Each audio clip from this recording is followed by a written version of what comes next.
வணக்கம். செல்வகுமாரின் 2024 செப்டம்பர் 23 திங்கட்கிழமை மாலை 1 நிமிட ஆய்வறிக்கை. அதிகாரப்பூர்வ வானிலை அறிக்கைக்கு இந்திய வானிலை ஆராய்ச்சித்துறை அறிக்கையை பார்க்கவும். ஒடிசா கடலோரம் நீடித்துக் கொண்டிருக்கூடிய காற்றழுத்த தாழ்வு பகுதி ஆந்திர பிரதேசம் ஆந்திர பிரதேசம் வழியாக அது தெலுங்கானா வழியாக கண்டிப்பாக மகாராஷ்டிரா குஜராத் பகுதியை நோக்கி நகரும்.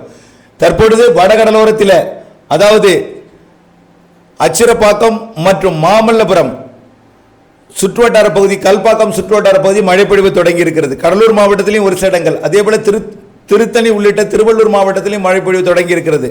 நள்ளிரவிலே வட கடல் ஓரம் மற்றும் வட உள் மாவட்டங்களில் ஆங்காங்கே மழை இருக்கும். தாமதம் ஏற்பட்டாலும் நள்ளிரவுக்கு பின் அதிகாலை நல்ல மழை இருக்கிறது. வடகடலோரத்திற்கு வரக்கூடிய 24, 25 தேதியும் நள்ளிரவு அதிகாலை மழை இருக்கிறது. அதே போல மாத இறுதி வளிமண்டல சுழற்சி தான் நல்ல மழைப்பொழிவு பரவலாக கொடுக்கும். 28 தேதியிலிருந்து அக்டோபர் 5 வரை எதிர்பார்க்கலாம். விரிவான அறிக்கை பார்த்து பயன்பெறுக.